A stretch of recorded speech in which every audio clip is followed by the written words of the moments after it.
we need to stop thinking about these people as just a dollar transaction. Like, you get paid X dollars per hour to teach a lesson. That is not a benefit.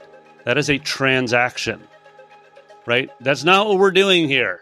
We are building a sustainable team of amazing people that are all working towards the same hopeful purpose and mission in your school. And in order to stay there for 3 to 5 years, that teacher needs benefits that go beyond the paycheck that gets deposited into their account every 2 weeks.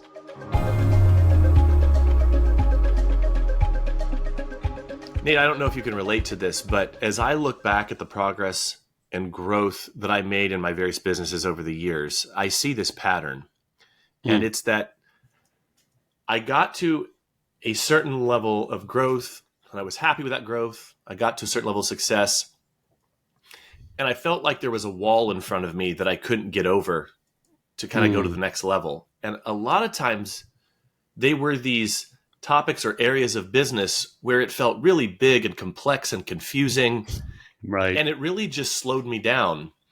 And something that I've noticed as I've worked with clients is that when they come to me and they have this area that stops them, that if they can be provided with some vision around that topic, if they can be provided with some basic knowledge, pointing them in the right direction, they will quickly overcome that obstacle. I think what we're going to talk about on today's episode is one of those topics, and it's this topic of employee benefits.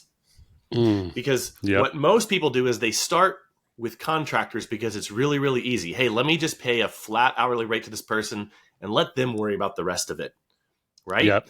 And this could be true of teachers, it could be true of key team members, it can be true of even of an assistant. Yep. And so what I wanted to get into today was, how do we help people overcome this confusing mess of law and HR and legal considerations, and just talk about how do we take care of the people who are helping us build this vision that we have. And I think this is we've got a lot of information to dig into. And even before we jump into it, I just do want to say from the beginning that I think this will apply to folks across a lot of different studio types. Even if you are a single teacher studio owner, I think there's some things that we're going to talk about today that are really going to apply to you. So definitely stay tuned. Welcome back to the podcast. I'm Daniel. This is Nate. This is the 7-Figure Music School podcast, where we talk about how to grow and run a mission-driven school. And we thank you for tuning in once again as we approach episode 100 here at the end of the year. So Nate, just from the beginning, when you think about the topic of employee benefits, you were talking my ear off before we hit record here. And I kind of wish I'd hit record earlier.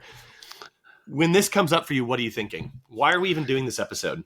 Yeah, you hit it on the head already, Daniel, which is like nothing, these walls you reference, nothing we're going to tackle as a business owner is as big and scary as it initially appears. Oh, right? So true. And the flip of that is there are no silver bullets. You're not going to just there's no plug and play to running or learning the craft of business and running a sustainable, really enriching small business. So when I think about employee benefits, I think for the longest time, I never even used terms like benefits or benefit packages. Whenever I heard the term benefit, Daniel, I immediately just went to like medical, healthcare. Like that's what I thought. I thought like, oh, benefits equals, do we offer a medical plan for our teachers? Which we don't yet, though we did once, we tested it, but we're aspiring to do that, add that to the benefits package. So I think the very first thing for our listeners to gauge here and to just open up this episode with is, listen, I'm gonna share exactly what we offer at BMF, just to sort of demystify what a benefits package even means. And secondly, we need to stop thinking about these people as just a dollar transaction. Like, you get paid X dollars per hour to teach a lesson. That is not a benefit. That is a transaction, right? That's not what we're doing here. We are building a sustainable team of amazing people that are all working towards the same hopeful purpose and mission in your school. And in order to stay there for 3 to 5 years, that teacher needs benefits that go beyond the paycheck that gets deposited into their account every 2 weeks. So that's what I'm going to open with. I'm just going to say a benefits package can include lots of different opportunities for our teachers and our staff. So I'm going to go through that. So that's what I'm going to say right out of the gate. This is not big and scary. This is just a rich conversation around how to be beneficial to everyone that works in our school. And back to your single teacher comment, Daniel, it's really important that you, as an owner in your single teacher studio, think, how can this place be beneficial to me beyond the dollars? Yeah. So I'm going to talk about that a little bit. Yeah, there is an aspect of single teacher studio ownership where you could be paying yourself a benefits package. We're going to talk about some HR stuff here that you've potentially never considered, some tax and legal implications. And I think that'll be valuable and useful to you. You know, before we jump into all of that, Nate, let's talk a little bit about the sponsors of this podcast. One of the reasons we do this is because we have sponsors like grouplessons.com and Big Music Games.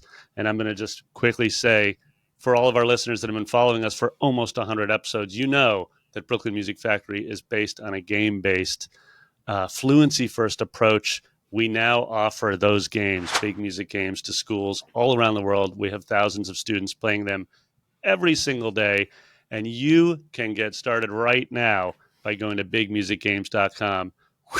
7FMS, that's the number 7FMS. So I've made a landing page just for our listeners. You can literally make an account and start playing these games with your students today in your lessons. Well, I think it's very generous of you, Nate, to offer to let people play those games right as they get started. I will tell you that grouplessons.com offers something for those who are considering implementing a high margin group program in their studio. And that is, we give people our startup and onboarding plan for free right at the beginning. All you got to do is go over to grouplessons.com, sign up for a free demo. More than likely, it'll be me contacting you, and I will show you everything about this system absolutely free of charge. You can look at our method books. You can look at our teacher guides. You can look at our startup checklist. We make it very simple for both small studios and large commercial studios to get started. Most people get started in 2 to 3 weeks. It feels like this big, scary thing. It actually isn't. We have thought through this so very carefully, and we help every owner who comes to work with us get even one group going. So head on over to grouplessons.com. We'll show you how to do that. So Nate, in the spirit of what we were just talking about, it's easy to get started with Big Music Games, easy to get started with grouplessons.com. Where should someone start, either in their intellectual process or in actually getting employee benefits off the ground? Where's a good starting point for people, or where's a good starting point for this conversation? I think you start small. It's just like building habits. Like, forget about, can I offer medical? Can I offer these big things that seem like they're going to be, big and scary? Start with the simple. And let me just share, can I just share like 4 or 5 of really, really simple things that we offer at BMF as part of a benefits package that our listeners might be surprised, and maybe they won't be, but our teachers love these benefits. Okay. Things like free rehearsal space at our school. So there's a lot of working musicians that are teaching at BMF. They can come in after hours and use this space free of charge. At a place like Brooklyn, I mean, they've got all their instruments, they've got everything they need. They're in a space they know and trust. They love that, right? And in a place like Brooklyn, they would be spending whatever, $50-$60 an hour to rent a rehearsal space, but they don't need to do it anymore. It's free. It's at BMF. You can set up a system, just a simple Google Cal. I think that's all we do. It's not complicated, right? The next benefit that we started offering right away, which was a mega culture piece, is we offered free 30-minute private lessons with someone on the staff. So in other words, you're a voice teacher and you're like, you always wanted to level up your guitar playing. Well, now you're studying with one of our guitar teachers. It costs us a little bit because, of course, we're paying that teacher to teach another teacher. But the truth is like it creates great team and culture at BMF because now you're That's studying so with one cool. another. Yeah, and these teachers are just like they're getting to know one another, they're trusting one another, and they may even start playing together. You know, those are a couple really simple things that we do. Here's a few other ways to sort of shift your mindset a little bit. And what's interesting, Daniel, is we get these questions all the time from school owners that we're coaching, which is like, hey, am I supposed to pay this for this meeting? Am I supposed to pay for that time outside of the actual teaching? And I think they're just genuinely wondering. They're not even saying like, hey, I don't want to pay. They don't really know. How does this work when you have, a teacher that's showing up for all these different obligations, one of which is teaching. So I sort of reframe the language I use are there are additional earning opportunities beyond your teaching hours. And so a few of them are, you have paid training, you have paid meetings, we have paid gigs, right? So all of these we pay actually at their teaching rate. Because interestingly, Daniel, we had a teacher once who was at BMF for a long time, Sergio, just totally awesome member of BMF for like at least 5 years. And he once said to me, he's like, dude, Nate, like if you pay me less to show up to the gig, it's still an hour of my time. I don't value my time any differently, whether I'm teaching the student or showing up to that exploration band meeting, right? It's just me and it's an hour and you're going to get the same version of me, right? Mm. So that was super helpful for me. I was just like, oh yeah, you're right.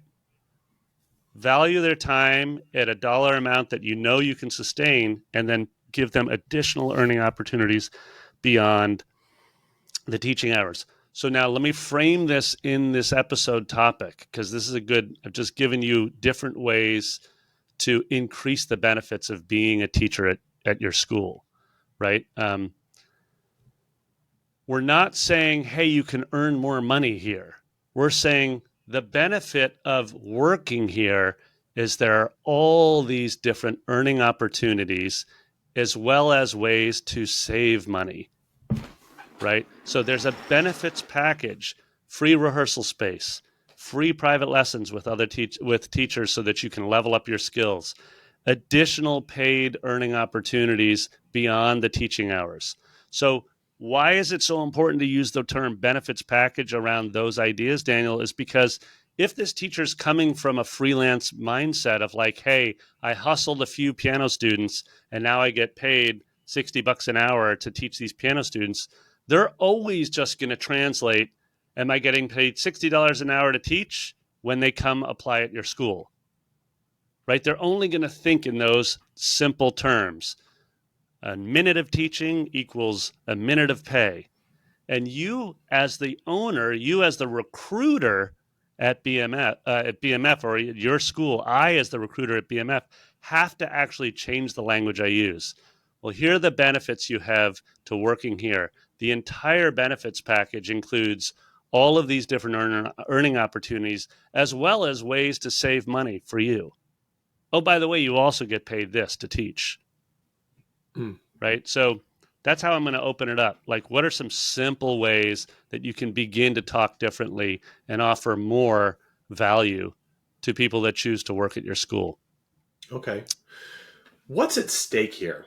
What happens when owners get this right? Whether it's a large multi-teacher school or you're just hiring your first teachers, you're considering hiring teachers. Why should we even be talking about this? Let's just talk about, Yeah. because What's at stake? I think there's probably some easily accessible ones that people can think of. Oh, well, my teachers will be happier if they have benefits. So I probably should listen to this episode. Like, other than that, what Here's the else? deal. What other Yeah. good things will happen? Here's what's at stake, Daniel, because I think this is a pain point that we hear about all the time and that I've felt at BMF before. I'm sure everybody listening here who is who's looking to build a multi-teacher studio. It doesn't matter if it's right now. It can be in this can be part of your 3-year plan, right? What's at stake is this. When you initially start doing hiring, you think what you're doing is offering just, 10 hours of teaching piano. Who wants the job? That's your initial version of hiring, right? You think it's just transactional. What's at stake here is that you're actually not doing that. You're actually trying to recruit people that want to help build this thing that you're trying to build. And those people, if they come in and they think of it just purely as a transactional, I get paid this to teach this, then you're likely not going to see them building what you want to build 2 years from now, because they will have already left, right? All of the people listening that are nervous about their teachers coming in, taking on 25 students, and then a year from now, taking those students with them and starting their own thing. Like, if you're listening and thinking, I kind of freaking out about that. I mean, I hear this happens all the time. That's what's at stake, because you're approaching it already from a limited mind. You're approaching it from the mindset of, these people are just coming in to do this one thing, and it's transactional, and they'll be gone anyways tomorrow. So what's at stake for us as owners is that if we don't actually shift our mindset to just beginning to use language around the benefits of working at Brooklyn Music Factory, go far beyond your teaching rate, then you're going to continually be expending time and energy on hiring. It's going to happen over and over and over. And frankly, you're going to get exhausted. You're going to burn out. You're going to be like, why did I ever want a multi-teacher studio? Right? So, we've done some episodes all about how to budget this kind of thing. We're going to do more, I'm sure. We get asked all the time about financial fluency and how to develop better financial fluency. Well, first, start by shifting your mindset to, hey, I want to offer some benefits that I can offer at a low to no cost, right? Low cost rehearsal space. You can broadcast that. You can stop listening right now and then go onto your Slack with your school and be like, hey guys, I got a great idea. Starting tomorrow, people can start using studios in our school to rehearse their projects. From 9 to midnight every day, it's available, right? That's a low to no cost opportunity for you. All you have to do is figure out who's going to be sitting at the desk, or what teacher is going to actually manage that, right? Yeah. But so that's what that's what's at stake here, is that we just keep finding ourselves on the hamster wheel of burnout, trying to hire new teachers every single year. Yeah. So what I'm hearing is, you get this right, you have better teacher retention. Definitely. As a byproduct of that, you have better student retention, because you won't have an exodus of students when inevitably a teacher leaves. Not just because they're being sleazy and taking students, but if they don't feel connected, or this was just a paycheck for them and they get an even slightly better offer, they're just going to leave. And that's going to cause chaos in the school. And now you're recruiting, so you're going to spend less recruiting time. These are compelling reasons. Can I give you a flip positive on it? So the please. Negative is we burn out as a teacher. You just shared a couple really good positives, which is that if a teacher at Brooklyn Music Factory feels like there's a benefit far beyond simply whatever their current teaching hourly wage is, A, yes, they stay longer. B, as you pointed out, teacher retention equals student retention. For those of you that need the freaking algorithm, write it down right now. Teacher retention equals student retention equals profitability, which equals sustainability. Just write that equation down in your notebook. Actually, stop driving your car, pull over, write that down. Okay, and that should be a sticky note that you're looking at every single day. Teacher retention, hire great teachers, retain them. You'll have higher student retention, Daniel, as you put beautifully, which will mean that you'll reach profitability sooner, which will mean that you can start making your 10-year forecast, because you can imagine sustainability of this business. Okay, dig it. But another really plus benefit of this is that you have teachers that have now become advocates for your school and start recruiting other teachers to your school, because like, this is a great place to work. I want you to come work here, they say to their friend, who, by the way, is most likely a values and purpose fit if they're friends. They likely have overlapping values, right? So, someone, like, we've just had this happen. Like, literally, like, Hillary was like, my friend Morgan should absolutely work here. Morgan applied. Morgan's now working here. You actually have all these people that are out there advocating for your school, and it's your teachers. They're the ones helping you recruit. Not, of course, across the board. You still have to do a lot of work in the hiring funnel, but that's another really, really nice benefit. I do want to say that, Nate, a few minutes ago, you referenced some past episodes where we've nice. looked at other aspects of this conversation. I just want to point out to folks that those are episodes 43 and episode 49. One was talking about how to know what to pay teachers, and the other one was about how you look at the total compensation package for teachers. So you might want to check those out if this is a topic that's really of interest to you. So Nate, you did a few minutes ago give a overview of 2 benefits that BMF offers. Could we maybe go through and give a more complete and exhaustive list? Maybe not going into excruciating detail on each one, but let's just talk about or just even list out the various things that could be considered a benefit to teachers. I think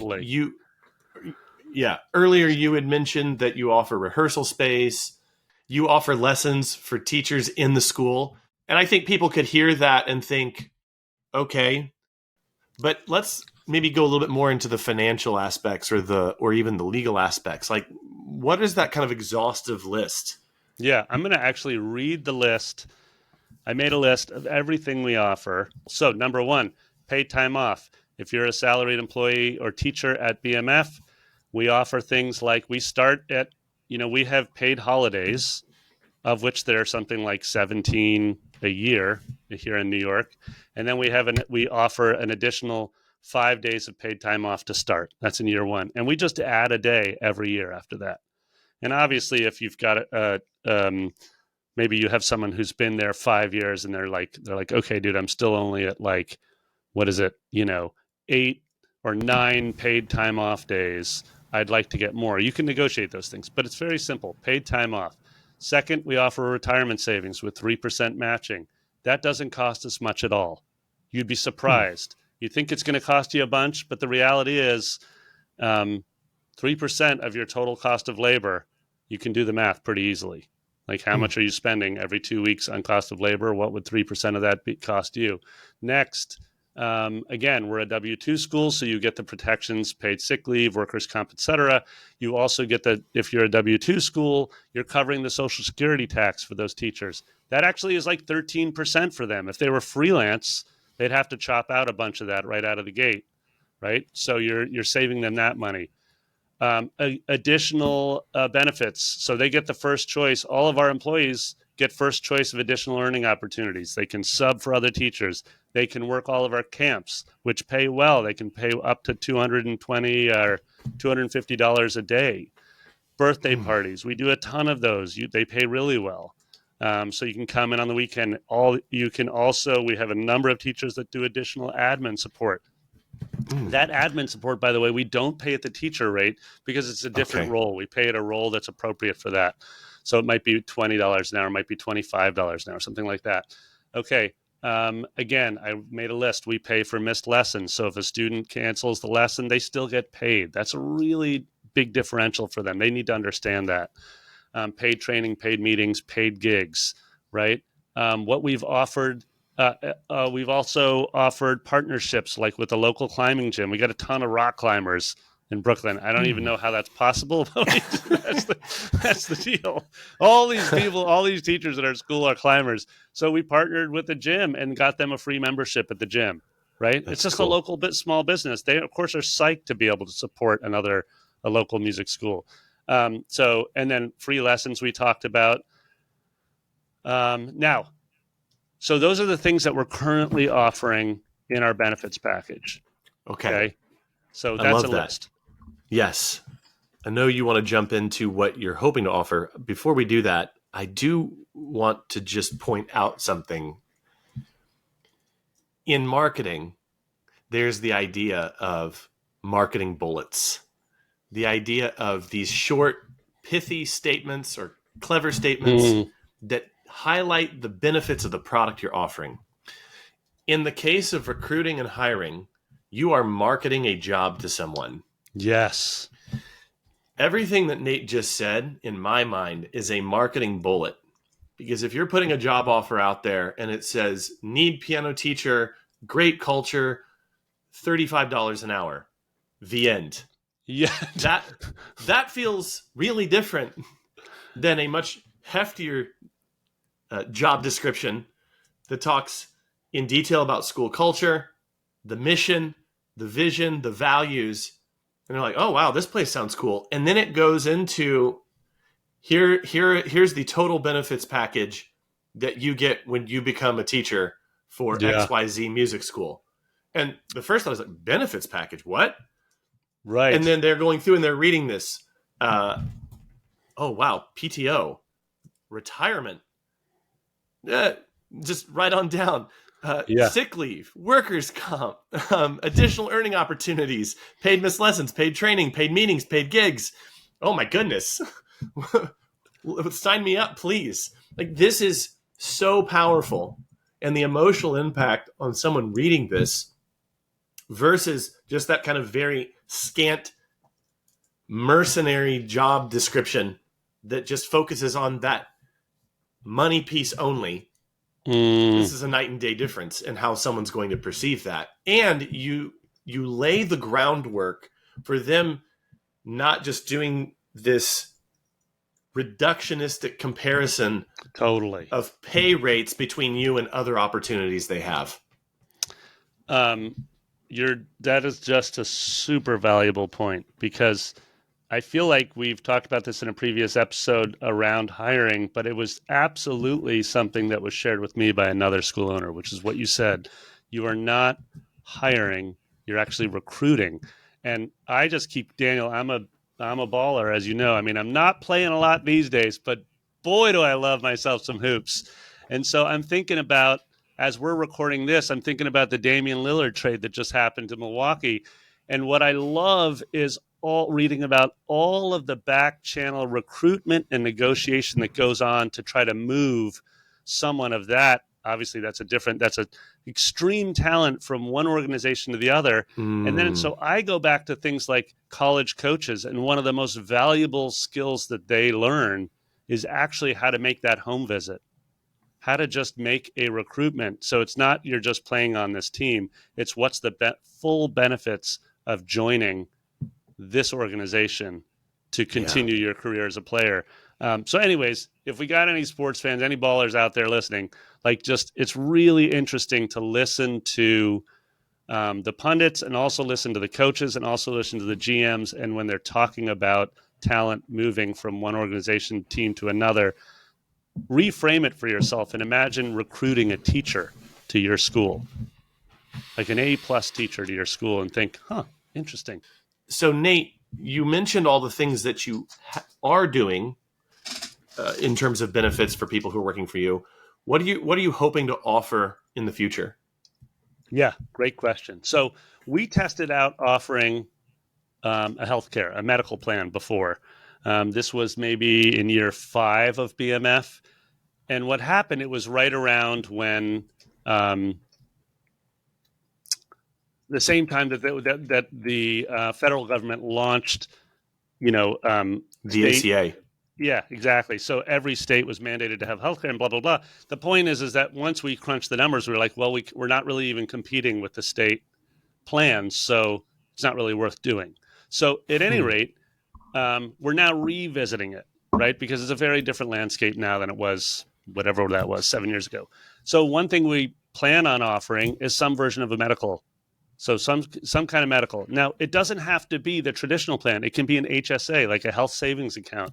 Just any kind of tax benefit to BMF, i.e., let's say we give every teacher, even if it's like $250 a month into an HSA, that gives us a tax benefit as a school, but it also shows that we intend to help them with that cost, because the reality is, for every one of our teachers, that's a serious part of their personal budget. Okay. Other things we want to offer coming up are really simple things, like in Brooklyn, like you can offer commuter benefits. And so what we would do is we would offer a city bike membership. Like that's just the bike share.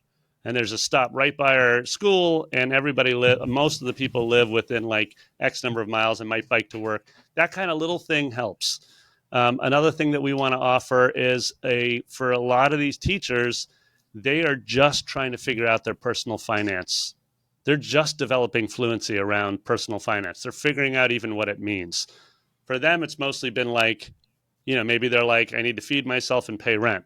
But they're all, they would really benefit. We're offering, I want to start offering a subscription to the same personal finance tool I use called YNAB. You need a budget. I think it's ynab.com. Anyways, it's a great educational site. So that's a simple new addition that we want to put in there.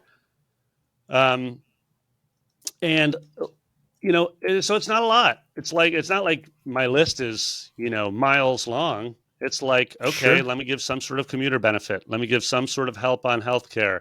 Let me give some kind of additional educational benefits that go way beyond what it means to work at BMF and all the benefits you get as a teacher and leveling up your skills. How about something that's really vital to everybody, which is just personal finance fluency? So those things don't cost us a lot. We can write all of those off. Those give us all tax benefits too as a school. And those teachers now, to get back to your comment, Daniel, they're like, whoa, this is an entirely different type of place to work. This is not 100%. At all like having my own freelance teaching gig, right? Yeah. And the thing I would point out is that Nate framed this episode at the beginning by saying this isn't just about medical benefits. And now you clearly understand exactly what he's talking about, because Nate paying for subscriptions to this YNAB tool or a city bike membership, that's highly specific to values that Nate has and to their geography. City bike might not even be in your city. Probably isn't. Yeah, and if you're out in the suburbs, you probably aren't wanting to give bike memberships to people in your studio. This just comes down to knowing your team, your staff, your area, being invested in these people, and even doing some internal surveying, having conversations with staff to see what would be beneficial to them. Because just like in the world of products, you can make a product that nobody wants. And in this, you could think, ooh, I want to give this benefit to my team. And none of them could care. And they look at it, and for them, it's an emotional neutral, or it could potentially even be an emotional negative, because they're thinking like, man, I'd rather have this benefit, but the school's paying for this one instead. And that actually gets me to a question I have for you, Nate. I don't know if I would go as far as to say that it's pushback, but let's just have a conversation about something that could be going through people's minds, which is this going to cost the school so much extra? For the school, especially the school that is mostly private lessons, maybe they haven't converted to group lessons yet. They're already having a certain amount of their margin taken up by staff. So is this additional stuff that's just on top of what they're already paying? Or is this in some way, what's the blend here? I think you see what I'm getting at. And we did do a whole episode on this at one point, but I think it is worth talking about here again, because we're delving specifically into one part of what that episode talked about. Yeah. So what I'm going to say right out of the gate. You must, if you're a listener here, prioritize at some point in your future learning financial fluency. I'm going to tell you exactly what it costs BMF to offer what we offer currently, because I have it in a spreadsheet that I just pulled up while we were recording, right? But I just want to open with that. So we have some great episodes on financial fluency. I'm sure Daniel and I will do more on getting clear on budgeting, et cetera. But let me give you real numbers right now. So the percentage that we spend just on retirement savings was in 2023 1.2% of our total earnings. 1.2% went to retirement savings. Now the tax cost, so that's the people ask all the time around like, well, what does it cost to have a W-2, et cetera? It was 4.8% of our gross. 4.8% went to having W-2 employees, right? So that's the additional when we talk about the benefits of being a W-2 employee, like we're covering their Social Security. They have paid sick leave, which, by the way, is a human right. So, like, you should, if you're sick, don't come get everybody else sick at school, but you should be able to recover. And it's not unlimited. It's if you're a full-time employee, you get 5 days of paid sick leave over the course of a year. Seems fairly reasonable. We probably get sick 5 days a year, and it shouldn't break your bank. But at any rate, as a little sidebar. But the point is, it costs us 4.8%. So if you're a school that's grossing, say, $100,000 right now, you could take the BMF numbers and be like, okay, here's the place I'm going to start budgeting. I'm just going to open up my Evernote and start dreaming about this. Okay, Nate says that probably, somewhere around 1% of that $100,000 is going to go towards retirement savings. By the way, Daniel, you want to know who else is on retirement savings? Me. You are? Kira, Right. my partner, Jessica, my wife, right? We're all on taking advantage of this. Did I have like a robust retirement savings account before BMF when I was a freelance musician? The answer is no. I had like a pretty good Roth that I eventually cashed out for something else, right? But the retirement savings now is just so much stronger than it ever was before because I signed up for the same program that my teacher signed up for, right? And BMF matches it. I see. So so those things are really beneficial for us, especially if you're a single studio teacher right now and you're like, how does this even pertain to me? And you've made it this far in the app and you're listening. Well, right there, that's a very real thing. You're just like, hey, wait a minute. I should be setting up retirement right now under the guise of this company, and I should be taking advantage of it, right? So those are the percentages that get started. And, we'll do a follow-up episode at some point, and we'll say, Nate, did you follow through on offering like an HSA or medical? And did you follow through on offering that City Bike share? Did you follow through on offering that YNAB membership? And then hopefully I'll say yes to those. And I'll follow with, and this is the percentage it cost us to make that investment into the team. Now, you mentioned 2 percentages there. I know that isn't inclusive of every benefit you offer, but let's just say for the sake of argument that the total benefits that you're offering all the team members and employees comes up to, 8%, 10% of total gross, right? Mm-hmm. Are you taking that number into account when you're choosing what to pay your teachers? That's a great question. And absolutely, because you're not running a company of teacher wages. You're running a company of operational expenses, which many of these benefits will fall underneath. And then you're running a cost of labor. But let's just go cost of labor for a second. Cost of labor, let's say the teaching wage, you get to somewhere between 30 and 40%. So 30 cents or 40 cents of every dollar goes to the teacher just to cover the direct cost of showing up to the lesson. I have no problem with adding another 5 cents of every dollar going to additional benefits. I have no problem with even adding another 10 cents. So now you're all the way up to 40 to 50 cents a dollar goes to the complete benefits package. And that's actually where it probably should be. So for many of our listeners that maybe are just focused on the cost per hour for a teacher, you might be actually already paying them 50 cents of every dollar, right? You might be paying 60 or 70 cents of every dollar. So to answer your question, in order to begin to develop a much better, more robust, interesting benefits package, you're probably going to have to roll back that hourly to somewhere around 40 cents of every dollar, and then invest another 10 cents or 15 cents into additional benefits, right? Now you might, so, because, and if I can just be totally transparent, when we first started BMF, I've talked about this in previous financial fluency episodes. I had no idea what I was doing from a budgeting standpoint. So I just Yeah. hired my friends and I paid them what I thought I should get paid. Yeah. So it was just like 60, 70 cents on the dollar or whatever it was. Do you ever get pushback from employees around the benefits? In other words, do you ever get a sense from employees that they would rather just have the cash versus the benefits?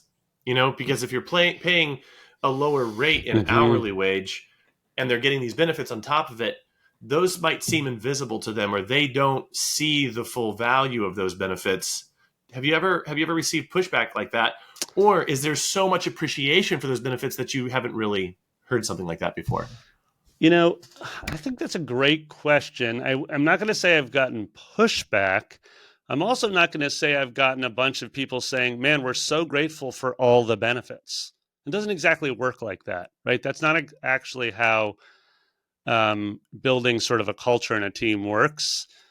I would say what you're doing is you're trying to create an environment that extends beyond, as I said before, a transaction.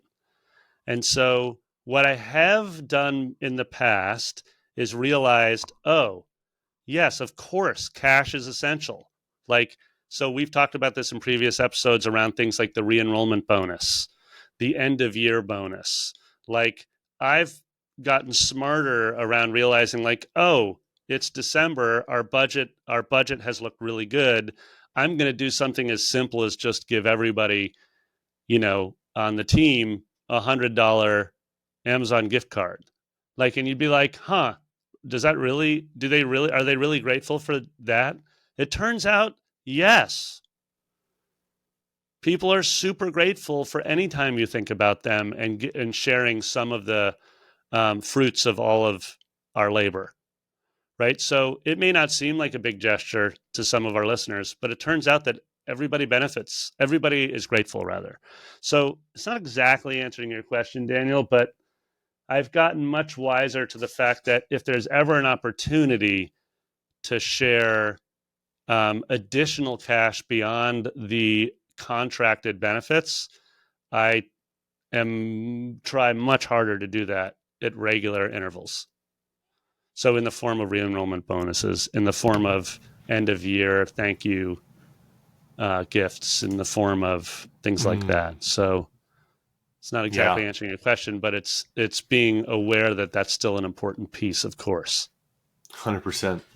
As we go into the close here, I would just offer a few pieces of advice to people. And Nate, I'm just going to drop these very quickly. And if you have any comment on them, I'd love to hear it. But first, if this is something you're considering, if this is something you're currently wrestling with, or if as an owner, you're already doing some of this, but this has sparked some creativity to perhaps see how you can further make your school a great place to work at, here's some thoughts that I would offer out there.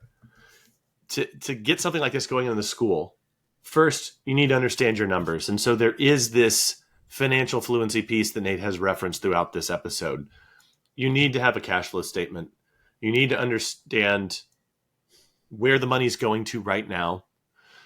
If that means doing it yourself, that's cool. If it means hiring a bookkeeper, then so be it. The larger your school, probably the more budget you have to hire something like a bookkeeper.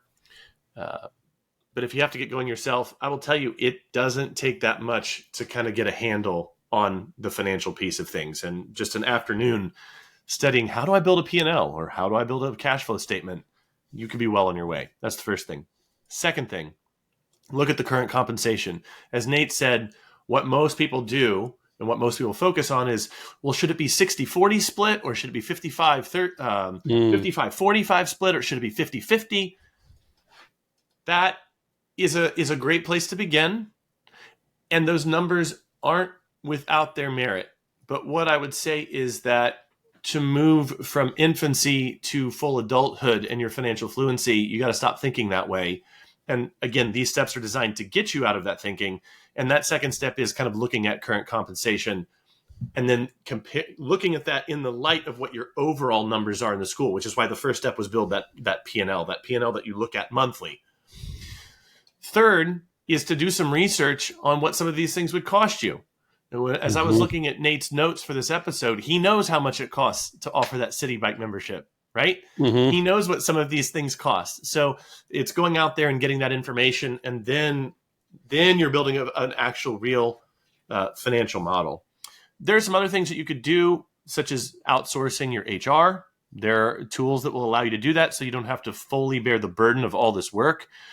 And then there are some really out there things that we didn't even talk about here in the episode today, such as looking into a PEO, where you can get the benefits of being a member of a larger organization in terms of how much it costs to offer health benefits or medical or things of that nature. So Nate, given those steps that I was just talking about there, any comments on that or anything else you would add in terms of a necessary step that you see listeners or watchers of this podcast episode that they would have to take to get going on this?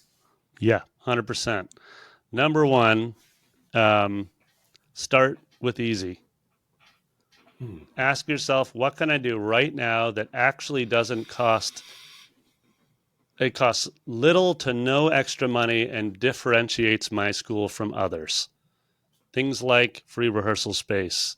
Things like, I didn't mention this before, but we have a monthly community concert, and we pay our teachers something like $300 to come do the concert. We give them $300. They bring their band.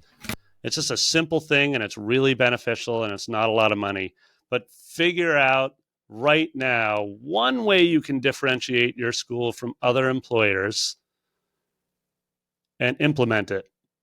Just like decide in the next 3 months, I'm going to announce this, and I'm going to figure out a system to sustain it. Okay, that's number one. And then number two, understand that, Daniel, I love your comment around research. For the longest time, the way I functioned was if it was an idea, it needed to be implemented. And I skipped one of the most important steps, which was, dude, if it's a cool idea, it means step number 2 is do research on it. Right? Like, just implementing is not your next step. It's just you started by listening to this podcast. Now take your list of ideas and say, okay, over the next 3 months, I'm going to dedicate like 3 hours to researching 2 or 3 of these ideas. And then just get your Evernote with the information in there. And from there, you're likely going to be like, there's one phone call to a friend that I need to make. Or I'm going to reach out to Daniel or Nate and be like, hey, wait, I have a question now that I've done some research. Right? And that's it. But don't listen to this like, Daniel, you put so well. This is not like edutainment. We didn't make it through a 50-minute 7FMS podcast to be like, that was interesting.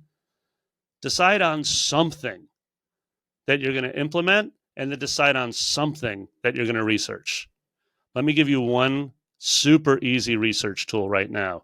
We use Gusto to process all our payroll and to process most of our benefits, right?